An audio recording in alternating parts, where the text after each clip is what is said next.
Good morning, America. How are ya? Monday Morning Rail. Hi, I'm Denny Jelsma, and I'm at the world famous Jacksonville Terminal Railroad Museum. It's Monday, and you know what we do on Monday? You guessed it. We do show and tell. Show and tell is always brought to you by Jelsma Graphics. Your railroad embroidery. Anything that you need embroidered, just like my shirt here, for clubs, railroads, you name it, go to jelsma.com. That's Jelsma. And with all that being said, show and tell starts right now. Show and tell starts right now, and today we have an exciting show.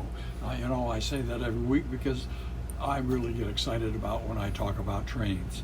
We want to thank all the listeners that are watching our show and tells. The last two shows, we've had over 12,000 views on Facebook. If you go on YouTube, make sure you hit the like and to subscribe to our channel. But we just say thank you. It's just absolutely amazing that we would have 12,000 people watch our little 10-minute show and tell once a week. Today's show and tell is really exciting because I want to talk about the Pullmans. But once again, we get a lot of requests for the glossies, and we have Greg and Richard have glossies. They'll sign them. Remember, on Mondays, they'll sign them at 6:30 in the morning until 6:40. So just ask to have a glossy, and they'll be glad to sign it for you. So, with that being said, we're going to talk about the Pullmans. When you said Pullman, that meant luxury, because George Pullman started the Pullman Company in the 1860s and into the Chicago area. He even had a town called Pullman. Today it's on it's a national park. But George Pullman started the Pullman Company, and they specialized in sleeping cars for passenger cars.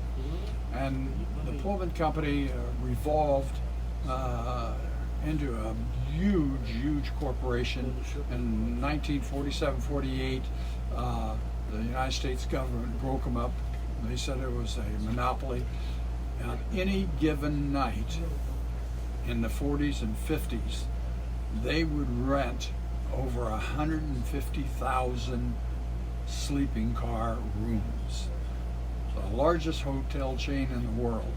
And you think about that, that's a lot of rooms to be rented every night. And basically what started to break up was the Bud Company out of Philadelphia wanted to enter into the sleeping car business, and Pullman just had a monopoly on it, and they got the government involved, and anyhow they ended up splitting up the Pullman Company, and the railroads bought all the different Pullman cars, and Pullman still made cars, but they did not rent the hotel rooms, if you want to say.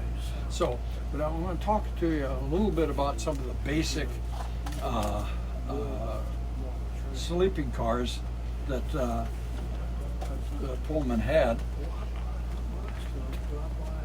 On the heavyweight cars, you could see this was what they call an open section. It was a chair car during the day, and then at night it pulled down and made into a nice sleeping section, and really roomy. But the Pullman Company, what they actually did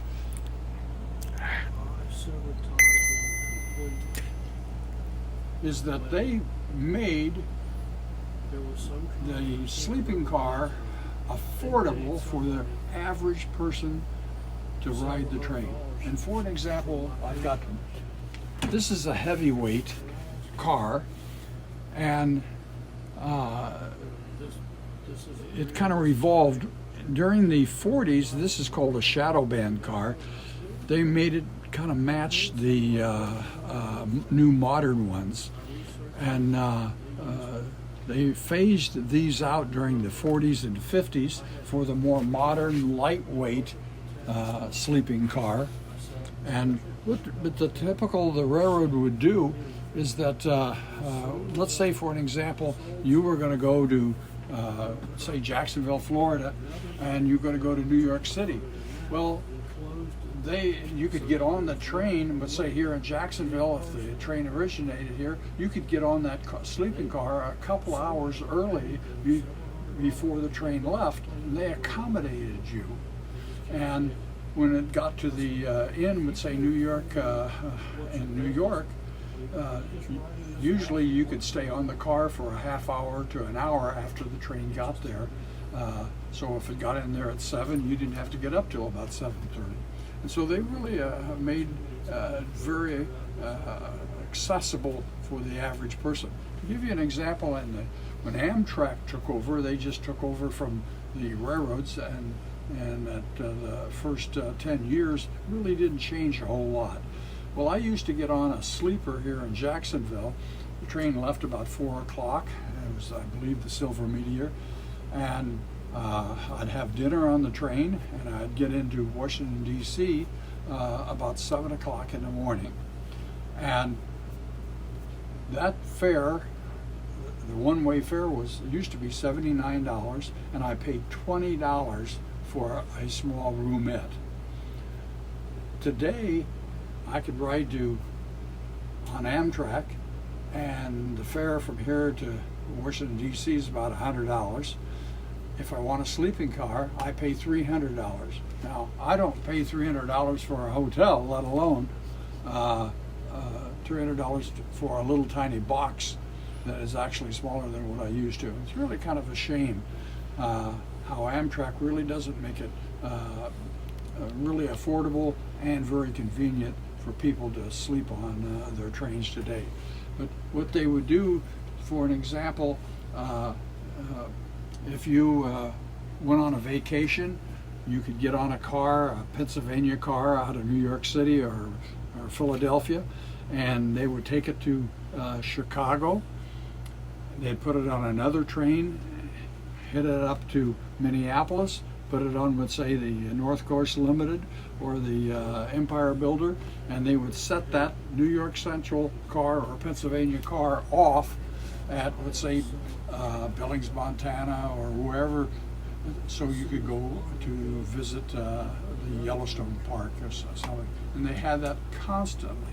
They had that if you took a train, let's say, from Kansas City down to Florida, they would have cars that they would pick up all the way along the route. They would pick up cars in San Antonio, Texas, that could go to Florida.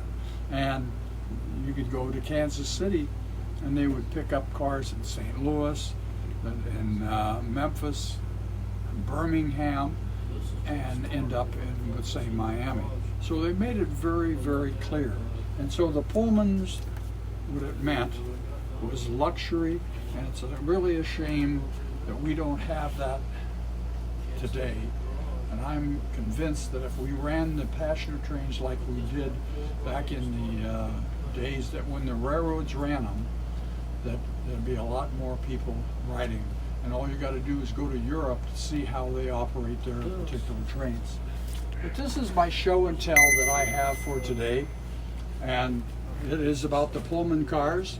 And so when you think about Pullman, I want you to always remember that's luxury, and we here at the Jacksonville Terminal Railroad Museum, we love running Pullman cars. And that's the way it is at the world famous Jacksonville Terminal Railroad Museum in beautiful Jacksonville, Florida, where the sun always shines and running trains is an absolute pleasure.